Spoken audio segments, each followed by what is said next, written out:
Daily SO2 தாக்கங்கள் பார்த்தாங்க. SO2 தாழ்த்தியா தொழிற்புற தாக்கங்கள் எழுதியிருப்பீங்க நினைக்கிறேன். எழுதி எனக்கு ஒரு அனுப்பி கொள்ளுங்க. அறியவன் சோன்பாடு எழுதுகிற விடயங்கள் தான். நாங்கள் H2O2 பற்றி பார்ப்போம். எங்க போட்டுக்கொள்ளுங்க. H2O2 hydrogen peroxide H2O2.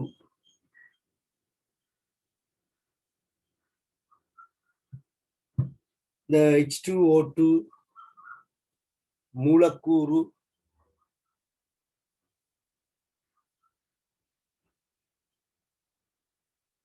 திறந்த புத்தக வடிவம் அப்படின்னு சொல்லி அழைக்கப்படும்.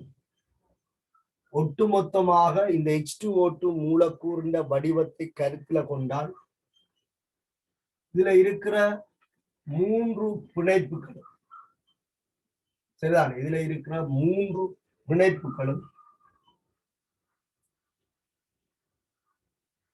ஒரு திறந்த புத்தகத்தின் ஒழுங்கமைப்புல காணப்படுகிறத பார்க்கலாம்.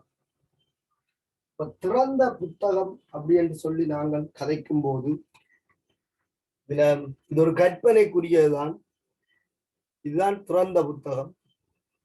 திறந்த புத்தகம் என்றால் அது இப்படித்தான் காட்சிப்படுத்தப்படும். திறந்த புத்தகம் இப்படித்தான் இருக்கு. எங்களை போல எப்படி பிடிக்கிறதுக்கு பேர் திறந்த புத்தகம் இல்லை. சரிதானே? இப்ப திறந்த புத்தகம் என்பது இப்படித்தான் இருக்கு.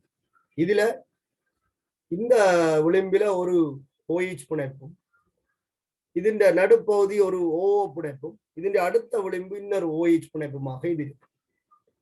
அப்ப இந்த கொப்பின் ஒரு OH பிணைப்பை ஒரு தளத்துக்கு எடுத்தால் மற்ற OH பிணைப்பு என்ன செய்ய முடியாது, தளத்துக்கு மேல வரும். H2O2 மூலக்கூறுல 3 சிக்மா பிணைப்புகள் காணப்படுது. இந்த 3 சிக்மா பிணைப்புகளும் இப்படி ஒரு தளத்துல இருக்காது. ஏன்? இது திறந்த புத்தக வடிவம். அடிக்கடி இந்த கேள்வி வாரது. H2O2ல இருக்கிற 3 சிக்மா பிணைப்புகளும் ஒரு தளத்துல இருக்காது. ஒரு பிணைப்பு இந்த தளத்துல இருந்தால் அது இன்னொரு பிணைப்பு. அப்ப 2 பிணைப்பு ஒரு தளத்துல இருக்கலாம். இதை நாங்கள் இப்படி எடுத்துட்டோம்னா 2 பிணைப்பு ஒரு தளத்துக்கு வரும். நடுவுக்குள்ள வார பிணைப்பும் இந்த பிணைப்பும் ஒரு தளத்துக்கு வந்தால் மற்ற பிணைப்பு வந்து என்ன செய்யும் சொன்னால் தளத்தை விட்டு வெளியில வரும். சரி. அப்ப மூலக்கூற்றின் மொத்த வடிவம் திறந்த புத்தக வடிவம். நீங்க ஒட்சிஜன் சார்பாக பாத்தீங்கன்னா இதுல ஒரு ஒட்சிஜன் இருக்கு. அப்ப ஒரு ஒட்சிஜனும் 2 சிக்மா பிணைப்பு 2 தனிச்சோடி இருக்கு. ஆகவே கோணல். இந்த ஒட்சிஜன் சார்பாக பார்க்க 2 சிக்மா பிணைப்பு 2 தனிச்சோடி கோணல் வடிவமாக இருக்கு.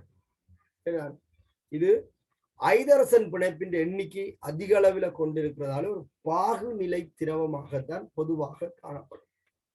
H2O2 இந்த ஸ்ட்ரக்சரை போட்டுக்கொள்ளுங்க. H2O2 ஸ்ட்ரக்சர் வந்து திறந்த புத்தக வடிவமா, இதைத்தான் நாங்கள் திறந்த புத்தக வடிவம் சொல்றோம்.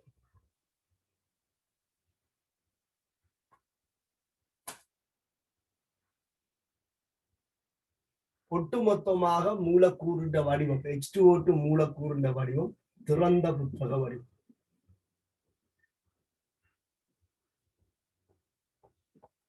திறந்த புத்தக வடிவம். இதுல ஒட்சிஜன் சார்பான வடிவம். சரிதா? ஒட்சிஜன் சார்பான வடிவம்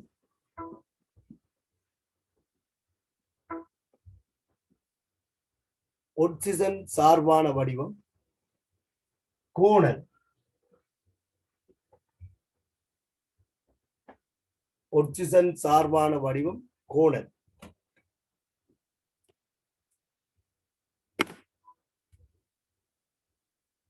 அதே போல இலத்திரன் ஜோடி கேத்திரான வடிவம். இலத்திரன் ஜோடி கேத்திர கணித வடிவம்.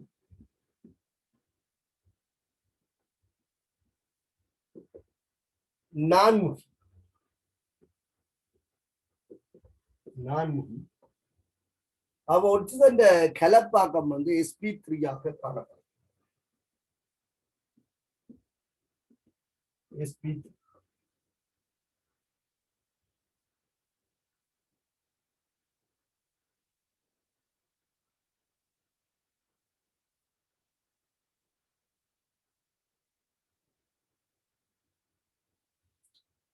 எங்கட ரிசோர்ஸ் புக்ல இந்த இயல்புகள் சம்பந்தமாக சில இடங்கள்ல குறிப்பிடப்படும் போது H2O2 வந்து ஒரு நிறமற்ற திரவமாகத்தான் குறிப்பிடப்பட்டிருக்கு. ஆனால் சில ஆங்கில புத்தகங்களை பார்த்தோம்னு சொன்னால் ஒரு மென்நீல நிற திரவமாக அங்க வந்து டினோட் பண்ணப்பட்டிருக்கு. பேல் புளு அப்படின்னு சொல்லி ஒரு சொல்லு பயன்படுத்தப்பட்டிருக்கு. சரி, நீங்கள் சில நேரத்தில் எக்ஸாம் பேப்பர்ல இந்த குழப்பமான சந்தர்ப்பம் இருந்தால் நீங்கள் எழுதும் போது நிறமற்ற திரவம் என்று எழுதி கொள்ளுங்க, அதுல பிரச்சனை இல்லை. சரியா? ஒருவேளை இளநீல நிற திரவம் என்று சொன்னால் அதை நீங்கள் தவறு என்று சொல்வது அவ்வளவு பொருத்தப்பாடற்றது என்று சொன்னால் சில நேரத்துல அது அப்படி இருக்கலாம். அது எங்களோட கண்ணுக்கு தென்படுவதற்கு கொஞ்சம் கடினமாக இருக்கலாம். ஒரு நீலமண்டா எங்களுக்கு கடும் நீளமாக தெரியுமன்றதுல ஒரு இளநீல நிற திரவம், இப்போ தனியா நிறமற்ற ஒரு திரவத்திற்கும் ஒரு மெல்லிய ஒரு கலர் சேர்வதற்கும் ஒரு சின்ன வித்தியாசம் இருக்கு. சரியா? எங்களோட கண்ணின் இந்த வெள்ளை மொழி வந்து சில பேருக்கு மெல்லிய ஒரு நீளம் ஒன்று அடிக்கும். ஆனா நாங்கள் அதை சொல்லுவோம் வெள்ளை என்று சொல்லிக் கொடுப்போம். அது மாதிரிதான் சிலது ஒரு சில சின்ன இதுகள் இருக்கும். அநேகமாக எங்களோட ரிசோர்ஸ் புக்கில் அது நிறமற்ற திரவமாகத்தான் குறிப்பிடப்பட்டிருக்கு. இந்த விஷயத்தை ஒரு எழுதி கொள்ளுங்க. ஹைட்ரஜன் பெராக்சைடு இது போதும் எங்களுக்கு. திறந்த புத்தக வடிவம், ஒட்சிஜன் சார்பான வடிவம் கோணல், எலக்ட்ரான் ஜோடிக்கு எதிரான நான்முகி, கலப்பு வந்து sp3.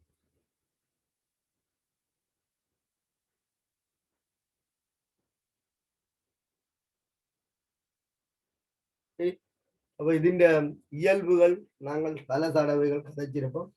இது நிறமற்ற திரவம் என்று நான் குறிப்பிட்டுக் கொள்றேன். ஆனால் இளநீல நிற திரவம் என்று சொன்னாலும் நீங்கள் கன்சிடர் பண்ணி கொள்ளுங்க. நிறமற்ற ஒரு பாகு நிலை திரவம். சாதாரண அறை வெப்பநிலை அமுக்கத்தில உறுதி குறைந்தது. அப்ப நாங்கள் இதை வலிக்கு திறந்து விட்டால் இருவழி விகாரத்திற்கு உட்பட்ட என்ன செய்யும் என்றால் பிரிகி H2O2 வந்து உறுதி குறைவு உடனடியாக பிரிகி அடைஞ்சு H2O ஆகவும் O2 ஆகவும் மாறும்.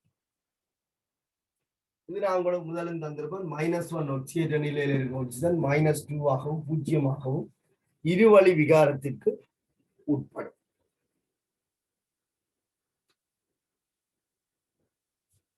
நீரிலையும் ஐதரசன் பிணைப்பு இருக்கு, இங்கேயும் ஐதரசன் பிணைப்பு இருக்கு. நீரில இருக்கிற ஐதரசன் பிணைப்புகள் எண்ணிக்கையிலும் பார்க்க H2O2 தோற்றுவிக்கப்படும் ஐதரசன் பிணைப்புகள் எண்ணிக்கை உயர். இங்க 2 ஒட்சிஜன் இருக்கிறதால 2 தனிச்சோடி காணப்படுது. அப்ப அடுத்துள்ள மூலக்கூறுகளுக்கு இடையில வார ஐதரசன் பிணைப்பின் வலிமையும் எண்ணிக்கையும் வந்து நீரில இருக்கிற வலிமையிலும் எண்ணிக்கையிலும் உயர்வாக இருக்கிறதால ஐதரசன் பெராக்சைடு வலிமையான துணை இடையீட்டு விசையை கொண்டிருக்கும். நீரிலேயும் ஐதரசன் பிணைப்பு தான் இருக்கு, H2O2லையும் ஐதரசன் பிணைப்பு தான் இருக்கு. நீரில இருக்கிற ஐதரசன் பிணைப்பின் வலிமையிலும் பார்க்க H2O2 ஐதரசன் பிணைப்பின் வலிமை கூட. இது வந்து கொதிநிலையை தீர்மானிக்கும். கொதிநிலை வந்து அதிகரிக்கும். நீரின் கொதிநிலை வெளியமுக்கம் ஒரு ஏற்றியமாக இருக்கும்போது 100 பாகை சி. நீரினுடைய கொதிநிலை 100 பாகை சி. ஆனா H2O2 கொதிநிலை 150 பாகை சியாக காணப்படுது. சரி, நீரின் உரநிலை 0 பாகை சி. H2O2 உரநிலை வந்து -4 பாகை சி. இது காரணம் இங்க இருக்கிற ஐதரசன் முனைப்புகளுடைய எண்ணிக்கையும் வலிமை எண்ணிக்கையும் வலிமையும் மாறுபடுவதுதான் இந்த மாற்றத்துக்கு காரணம். சரி, அப்ப நீரை விட H2O2 கொதிநிலை கூட உரநிலை குறைவு. சரி, இங்க ஒவ்வொரு ஒட்சில 2 தனிச்சோடி இருக்கிறால ஐதரசன் முனைப்பின் எண்ணிக்கை வந்து அதிகமாக தோற்றுவிக்கப்படும். எழுதிக் கொள்ளுங்க. H2O2 இயல்புகள்.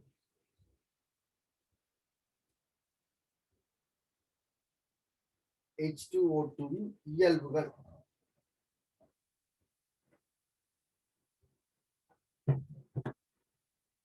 H2O2 இயல்புகள்.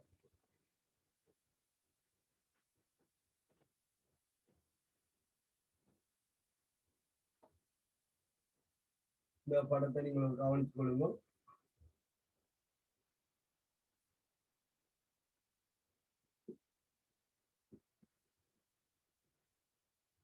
சரி, இதுல 3 சிக்மா பிணைப்புகள் இருக்கும். 3 பிணைப்புகளும் ஒன்றுக்கொன்று கோணல் வடிவமாக காணப்படும். இதுல ஏதாவது 2 பிணைப்பு ஒரு தளத்துல இருக்கலாம். மற்றது வந்து திறந்த புத்தகம் என்பதால தளத்தை விட்டு என்ன செய்ய முடியாது, வெளியில வரும். இதுல 4 அணுக்கள் இருக்கு. ஏதாவது 3 அணுக்கள் ஒரு தளத்துல இருக்கலாம். 4வது அணு என்ன செய்ய முடியாது, தளத்தை விட்டு வெளியில வரும். அதான் நான் உங்களுக்கு சொன்னேன், திறந்த புத்தக வடிவம்.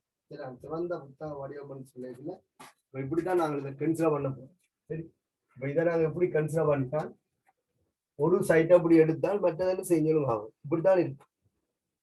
அப்ப இதுல இருக்கிற ஏதாவது 2 பிணைப்பு தளத்துல இருக்கு, இல்ல ஏதாவது 3 அணு தளத்துல இருக்கு. இது தளத்தை விட்டு வெளியில வரும். இப்படி 4 அணுக்களும் தளத்துல இருந்தால் அதை நாங்கள் திறந்த புத்தக வடிவம் என்று சொல்லி சொல்றது. சரியா? எழுதிக்கொள்வோம். நிறமற்ற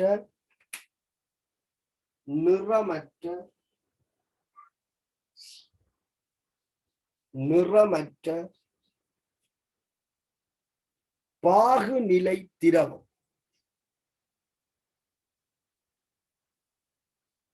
நிறமற்ற பாகுநிலை திரவம்.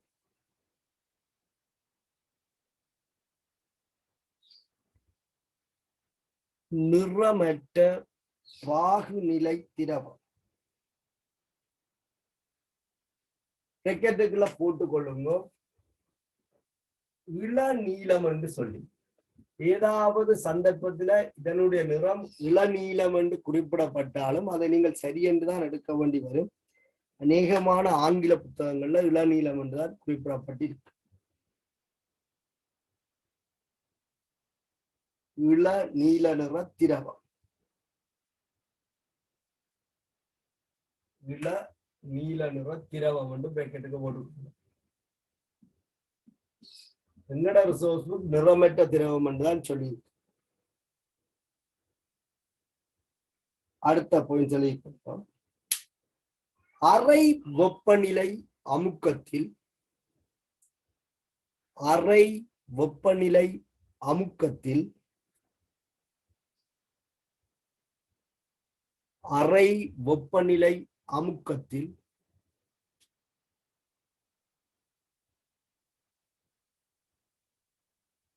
அறை வெப்பநிலை அமுக்கத்தில் உறுதி குறைந்தது.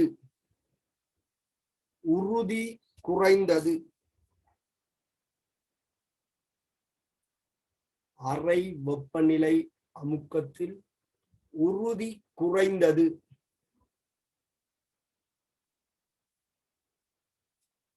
அறை வெப்பநிலை அமுக்கத்தில் உறுதி குறைந்தது.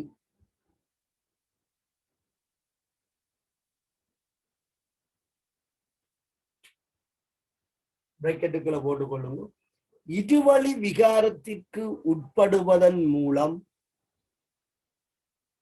இருவழி விகாரத்திற்கு உட்படுவதன் மூலம்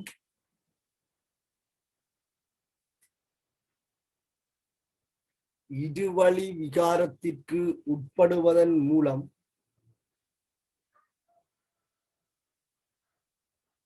பிரிகை அடையும். இருவழி விகாரத்திற்கு உட்படுவதன் மூலம் பிரிகை அடையும். இந்த பிரிகை தாக்கத்தை போட்டுக்கொள்ளுங்க. நாங்கள் முதலும் பல சந்தர்ப்பத்தில் எழுதியிருப்போம்.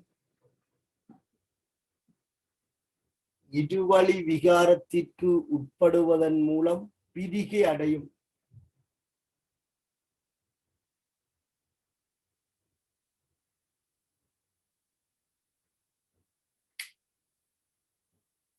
இருவழி விகாரத்திற்கு உட்படுவதன் மூலம் பிரிகை அடையும்.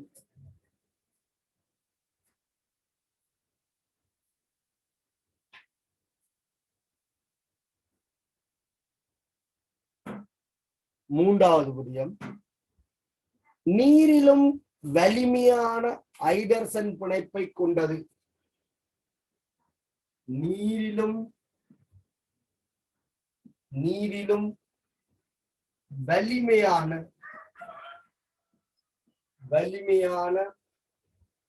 ஐதர்சன் பிணைப்பை கொண்டது.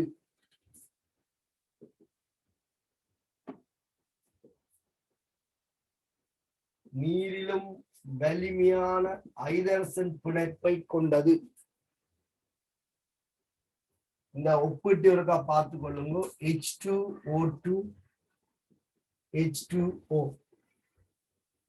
ஞாபகத்துல வச்சிருந்தால் நல்லம் கொதிநிலை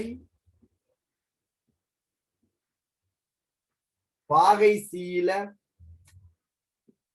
H2O2க்கு 150 பாகை சி, நீருக்கு 100 பாகை சி. வெளியமுக்கம் ஒரு ஏற்றியமாக உள்ள போது நீரின் கொதிநிலை 100 பாகை சி, ஹைட்ரஜன் பெராக்சைடின் கொதிநிலை 150 பாகை சி. அப்ப நீங்க விளங்கிக் கொள்ளணும் ஹைட்ரஜன் முனைப்பின் வலிமையை. துணையிட ஈர்ப்பு விசை அதிகரிக்கும் போது கொதிநிலை அதிகரிக்கும். உருகு நிலை என்று சொல்லலாம் அல்லது உரநிலை என்று சொல்லலாம். உருகு நிலை திண்மம் திரவமாக மாறும் போது உள்ள வெப்பநிலை. உரநிலை என்பது திரவம் திண்மமாக மாறுகின்ற வெப்பநிலை. ரெண்டும் ஒன்றுதான். H2O2க்கு 4 பாகை சி, நீருக்கு 0 பாகை சி.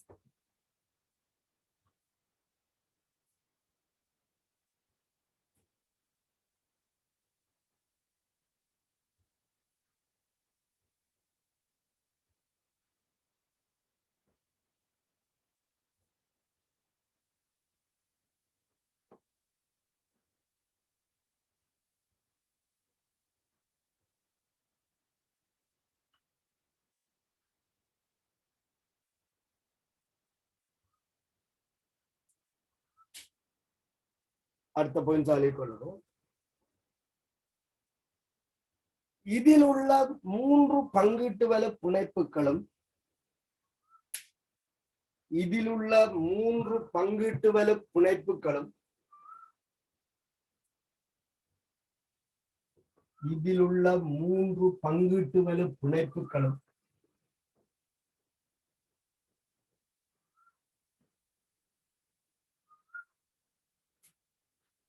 இதில் உள்ள 3 பங்கீட்டு வல பிணைப்புகளும் ஒரே தளத்தில் அமைவதில்லை. ஒரே தளத்தில் அமைவதில்லை. கவனித்துக் கொள்ளுங்க. இந்த 3 பிணைப்புகளும் ஒரே தளத்தில் அமைஞ்சால் அதுக்கு பேர் திறந்த புத்தக வடிவம் இல்லை. திறந்த புத்தகத்தை பார்த்தீங்கன்னு சொன்னால் அதுல 3 பிணைப்பும் ஒரே தளத்துல வராது. ஒரே தளத்தில் அமைவதில்லை.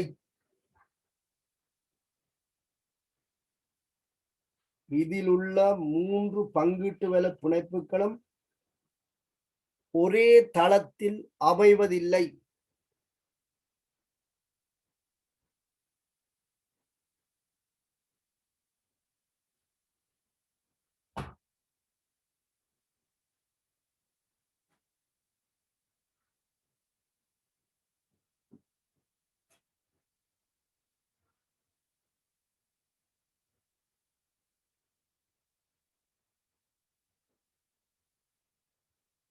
இன்னொருக்கா கவனிச்சு கொள்ளுங்க. அடுத்துள்ள மூலக்கூறுகளுக்கு இடையிலான ஹைட்ரஜன் பிணைப்பு தான் வலிமையானதே தவிர H2O2ல இருக்கிற பிணைப்புகள் வலிமையா இல்லை. அதனாலதான் அது உடைஞ்சு வேற மூலக்கூறாக பிரியுது. சரிதாங்க.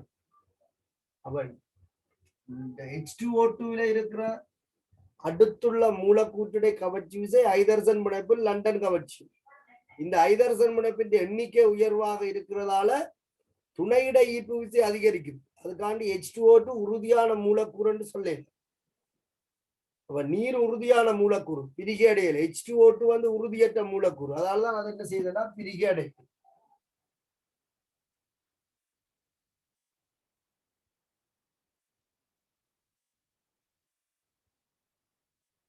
இதில் உள்ள 3 பங்கீட்டு வல பிணைப்புகளும் ஒரே தளத்தில் அமைவதில்லை. அப்ப எத்தனை பிணைப்புகள் ஒரே தளத்துல வரும்? 2 பிணைப்புகள் ஒரே தளத்துல வரும். அடுத்த பந்தி அழைக்கொள்ளுங்க. யாதாயினும் 2 பிணைப்புகள் யாதாயினும் 2 பிணைப்புகள் யாதாயினும் 2 பிணைப்புகள்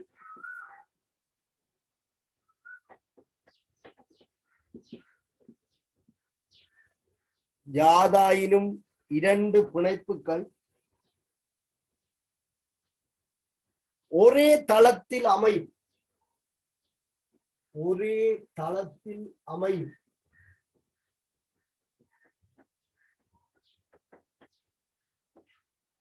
யாதாயினும் இரண்டு பிணைப்புகள் ஒரே தளத்தில் அமையும்.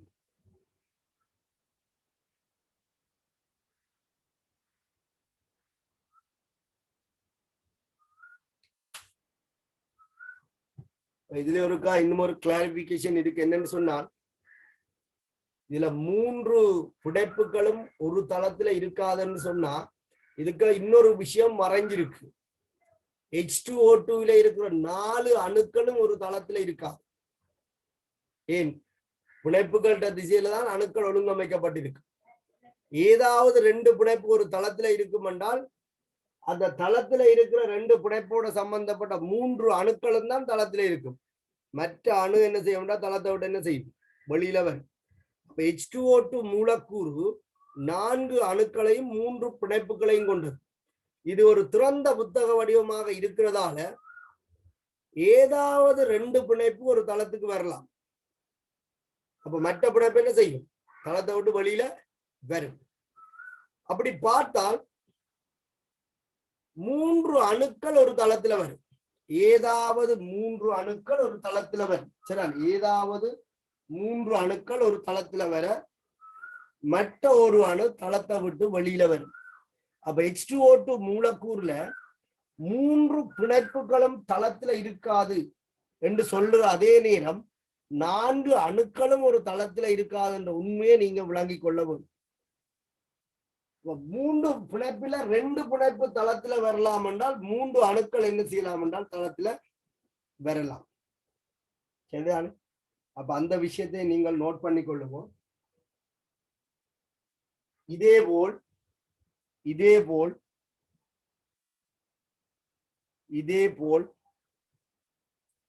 4 அணுக்களும்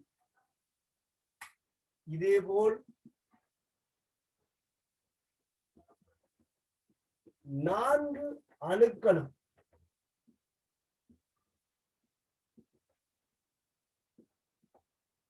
இதேபோல் 4 அணுக்கள் ஒரே தளத்தில் அமைவதில்லை. ஒரே தளத்தில் அமைவதில்லை.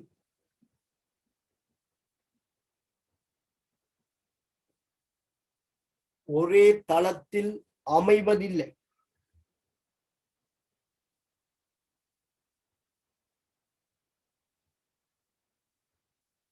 நான்கு அணுக்களும் ஒரே தளத்தில் அமைவதில்லை.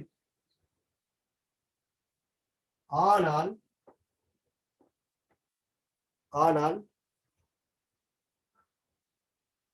3 அணுக்கள் 3 அணுக்கள்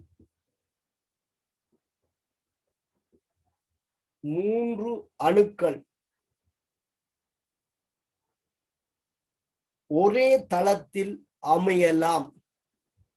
3 அணுக்கள் ஒரே தளத்தில் அமையலாம்.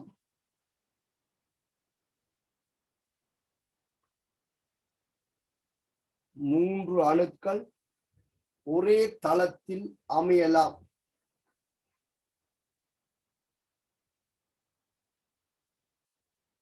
மூன்று அணுக்கள் ஒரே தளத்தில் அமையலாம்.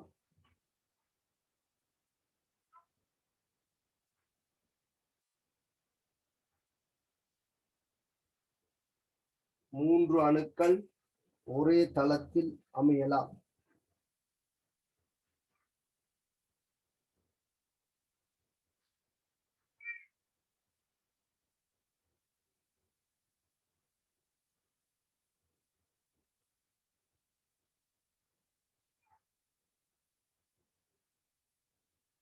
சரியா? H2O2 இயல்புகளை மார்க் பண்ணி கொள்ளுங்க.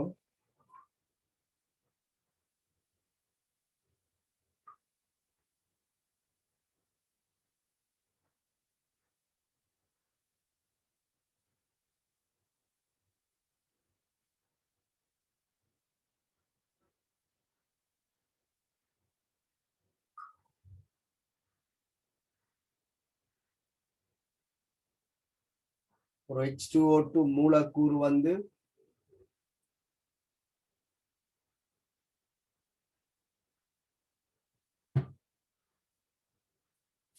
எவ்வாறு அமைஞ்சிருக்கும், அதின் இயல்புகள் எப்படி இருக்கும் என்று சொல்லி சொல்லப்பட்டிருக்கு.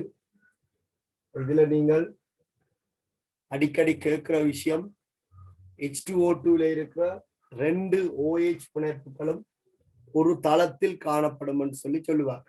கூற்றுக்கள் சொல்லப்படும் போது இந்த மாதிரி கூற்றுகள் சொல்லப்படும். H2O2ல இருக்கிற 2 OH பிணைப்புகளும் ஒரே தளத்தில் காணப்படும் என்று சொல்லுவாங்க. இந்த கூட்டை பற்றி நீங்கள் யோசிச்சு கொள்ளுங்க, உங்களோட விட என்னன்னு சொல்லி. நான் H2O2 மூலக்கூறுன படத்தை இருக்கா பிணைப்பு கோணங்களோட காட்டுறேன். இதுல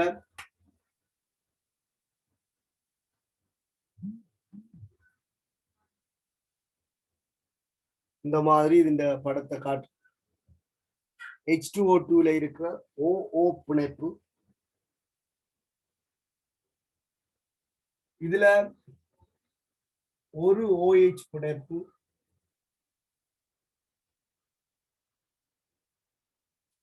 அப்ப இது ஒரு புத்தகத்தின் பக்கம். சரிதான், புத்தகத்தின் ஒரு பக்கம். இந்த ஒரு பக்கத்துல இந்த OH பிணைப்பு காணப்படுது.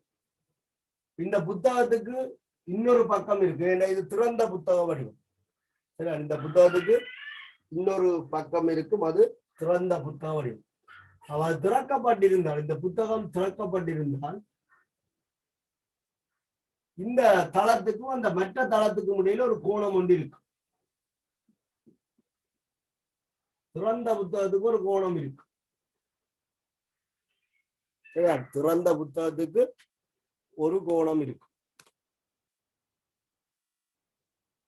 அந்த கோணம் வந்து திறந்திருக்குதான், திறந்த புத்தகமாக இருக்கிறதால அந்த கோணம் விளங்கிக் கொள்ளுங்கள் 111.5 111.5 பாகை. இது திறந்த புத்தகத்தின் கோணம் 111.5 பாகை. இப்ப நீர்ல H2O பிணைப்பு இருக்கு. அப்ப நீர்ல ஓவுக்கும் Hக்கும் இடையில 2 OH பிணைப்பு இருக்கு. நீரில ஓவுக்கும் Hக்கும் இடையில 2 OH பிணைப்பு இருக்கு. இந்த 2 OH பிணைப்புகளுக்கு இடப்பட்ட பிணைப்பு கோணம் வந்து உண்மையில 104.5 பாகை. H2O2லையும் 2 சிக்மா பிணைப்பு வருது. ஆக்சிஜன்ல 2 சிக்மா பிணைப்பு வருது. இந்த 2 சிக்மா பிணைப்புகளுக்கு இடையிலான பிணைப்பு கோணம் 94.8 பாகை. சரியான 94.8 பாகை. இந்த திறந்த புத்தகத்தின் கோணம் 111.5 பாகை. இப்ப நான் இதை இப்படி காட்டலாம். இந்த புத்தகத்தை காட்டுறதா இருந்தால் கீழ் பக்கம் இது மேல் பக்கம். அப்ப இந்த மேல் பக்கத்தை போட்டுன தளத்துல வச்சால், மேற்பக்கத்தை போட்டுன தளத்துல வச்சால் இந்த பக்கம் இருக்குதான், இது 111.5 பாகையில இப்படி இருக்கு. 111.5 பாகையில இருக்கு. அப்ப ஒரு OH பிணைப்பு இந்த திசையில இருந்தா இன்னொரு OH பிணைப்பு என்ன செய்யும், மற்ற திசைக்கு. இது ஒரு கற்பனை வடிவம் தான். வானத்துல 4 நட்சத்திரத்தை காட்டி போட்டு சிறுகரடி என்ற நம்பினீங்கள்லானே, பெருங்கரடி எல்லாம் பார்த்திருப்பீங்களானே. சரியா, அதுபோல இதுவும் ஒரு கற்பனை வடிவம். திறந்த புத்தக வடிவமும் ஒரு கற்பனை வடிவம். சரியா, அப்ப இந்த திறந்த புத்தகத்துக்கு இடப்பட்ட கோணம் தான் எவ்வளவு, 111.5 பாகை. இந்த OH பிணைப்புக்கு இடப்பட்ட கோணம் வந்து 94.8 பாகை. சரியா, அப்ப இதுல இருந்து நீங்க விளங்கிக் கொள்ள வேணும், இந்த H2O2 மூலக்கூறுல இருக்கிற 2 OH பிணைப்புகளும் ஒரே தளத்தில் ஒருபோதும் வராது. 111.5 பாகை பிணைப்பு கோணத்தை ஆக்குது இந்த ரெண்டு. சரியா? உங்களோட கொப்பிய வடிவா வச்சு மேசையில வச்சுட்டு 111.5 பாகைக்கு திறந்தீங்கள் என்று சொன்னால் ஒரு மட்டை ஒரு OH பிணைப்பையும் மற்ற மட்டை இன்னொரு OH பிணைப்பையும் கொண்டிருக்கு.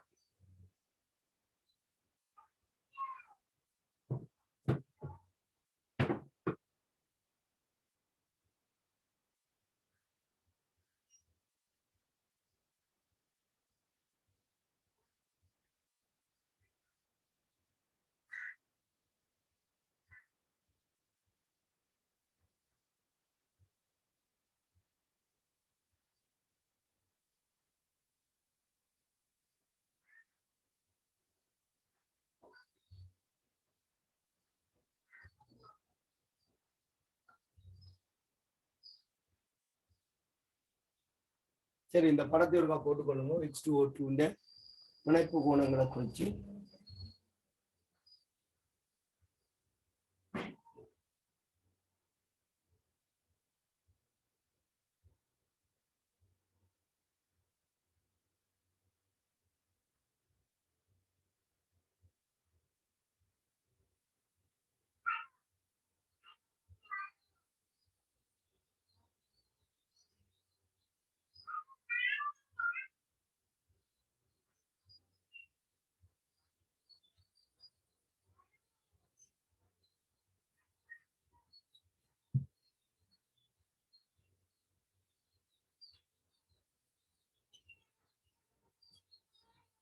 சரியா? நீரிண்டியம் போட்டுக்கொள்ளுங்க. நீரில 2 OH பிணைப்பும் 2 தனிச்சோடியும். இந்த பிணைப்பு கோணம் 104.5 பாகை. இதுலயும் 2 தனிச்சோடி தான் இருக்கு. ஆனால் இதுல மூலக்கூட்டு வடிவம் காரணமாக நல்லா பிணைப்பு கோணம் குறையும். 94.8 பாகையா.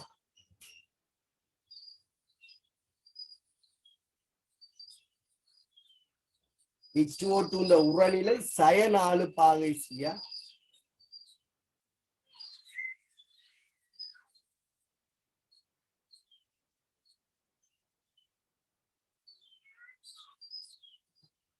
சில நோட் போட்டுக்கொள்ளுங்க. நோட்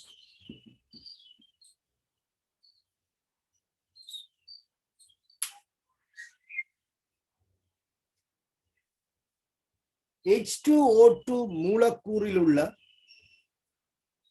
H2O2 மூலக்கூறில் உள்ள H2O2 மூலக்கூறில் உள்ள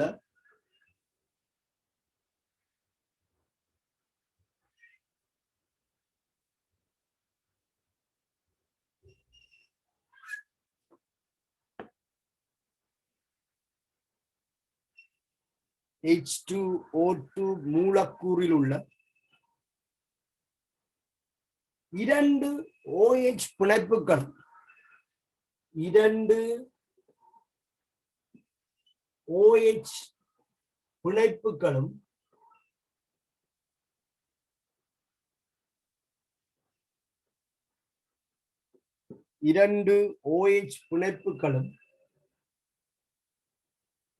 ஒரே தளத்தில்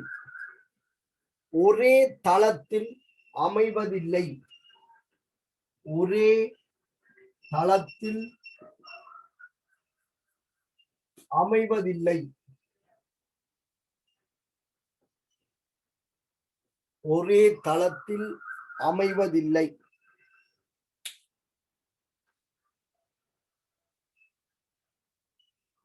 ஒரே தளத்தில் அமைவதில்லை.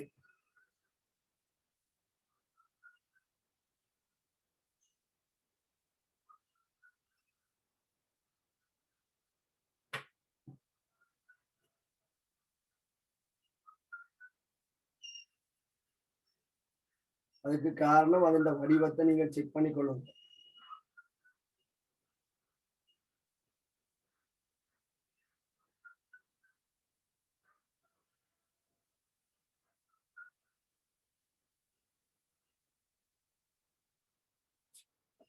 சரி, அளிக்கிறேன்.